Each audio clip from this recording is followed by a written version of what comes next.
नमस्कार शेतकरी मित्रांनो, मी प्रवीण सिंग राजपूत. आपण नवीन प्रोडक्ट काढलेले आहे किसान टायमर.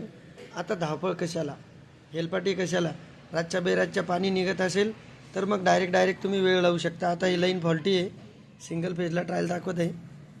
ॲटो दाबल्यास ॲटो मोड, टायमर दाबल्यास टायमर मोड. जर आपल्या विहिरीचे पाणी 1-3 तासात निघत असेल तर तुम्ही वेळ लावू शकता. हे 3 तास 15 मिनटाचा आपण वेळ लावला, हे बरोबर 3 तास 15 मिनटं चालणार, नंतर बंद होणार.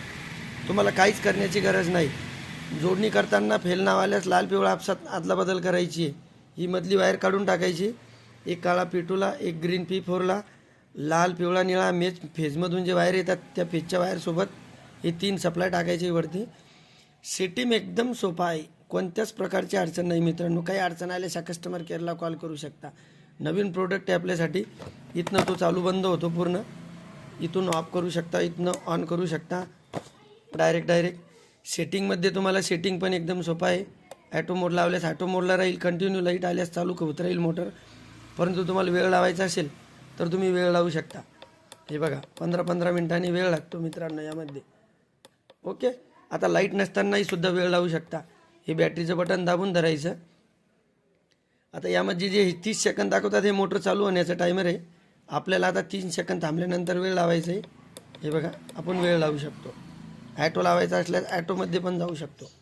बॅटरीवरती पण सेटिंग पूर्णतः करता येते मित्रांनो. काहीच नाही, बॅटरी दाबायचं, 3 सेकंद थांबायचं आहे आपल्याला. 3 सेकंदानंतर तुम्ही वेळ लावू शकता मित्रांनो. ओके, काही अडचण आल्यास माझा नंबर पण दिलेला आहे. तुम्हाला जोडणीचं पण मी पूर्ण व्हिडिओ एक दाखवलेला आहे. यामध्ये बघा, लाल पिवळा निळा, काळा P2ला, हा एक P4ला, आणि मधली जी लिंक आहे ही वायर काढावी. ॲटोवरती पण डायग्राम दिलेलं आहे. ही वायर काढायची आपल्याला मित्रांनो, मधली लाल वायर. लाल पिवळा निळ्यावरती मेनमध्ये टाकायचं. बॅटरी दाबल्यास वेळ लावू शकता. लाईट चालू असल्यास तुम्ही डायरेक्ट प्रक्रिया करू शकता. ओके मित्रांनो, धन्यवाद. चालेल.